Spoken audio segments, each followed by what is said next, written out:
ಯಾರಪ್ಪ ಇವನು ಕಾಡಿನ ರಾಜ ಹುಲಿಯನ್ನೇ ಹೆದರ್ಸ್ತಾ ಇದ್ದಾನೆ ಅಂತ ಯೋಚನೆ ಮಾಡ್ತಾ ಇದ್ದೀರಾ? ಇವನ ಹೆಸರೇ ಲಯರ್ ಬರ್ಡ್.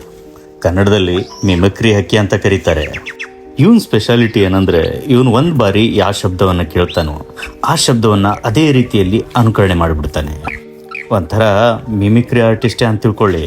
ಆಮೇಲೆ ಇವನ್ ಟ್ಯಾಲೆಂಟ್ ತೋರಿಸೋದಕ್ಕೆ ಯಾವುದೇ ವಸ್ತುಗಳ ಶಬ್ದ ಆಗಿರ್ಬೋದು, ವಾಹನಗಳ ಶಬ್ದ ಆಗಿರ್ಬೋದು, ಅಥವಾ ಮನುಷ್ಯ ಪ್ರಾಣಿಗಳ ಶಬ್ದ ಆಗಿರ್ಬೋದು, ಯಾವುದೇ ಆಗಿರಲಿ ಎಲ್ಲವನ್ನು ಇವನು ಮಿಮಿಕ್ರಿ ಮಾಡಿ ತೋರಿಸಿಯೇ ಬಿಡ್ತಾನೆ. ಅಲ್ಲದೆ ಆ ಶಬ್ದಗಳನ್ನು ಅವನು ತನ್ನ ಕಷ್ಟಕಾಲದಲ್ಲಿ ಬಳಸ್ಕೊತಾನೆ. ಇದೊಂಥರ ಅವನಿಗಿರೋ ರಕ್ಷಣಾ ತಂತ್ರ ಅಂತ ಹೇಳ್ಬೋದು. ಬನ್ನಿ ನಾವೀಗ ಇವನ್ ಟ್ಯಾಲೆಂಟ್ ನೋಡೋಣ. ಹೇ ಮಿಮಿಕ್ರಿ ರಾಯ, ಎಲ್ಲಿ ಮಗು ಹೊತ್ತಾಗತ್ತು ತೋರಿಸು. ಹೇ, ನಿಂಗೆ ಮಂಗನ್ ಶಬ್ದ ಮಾಡಕ್ ಬರುತ್ತಾ?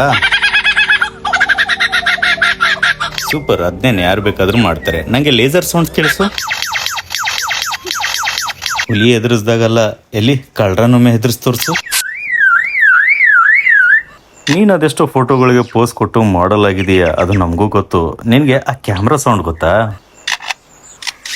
ಈ ಕಾಡುಗಾಳರು ಮರ ಕತ್ತರಿಸೋ ಶಬ್ದ.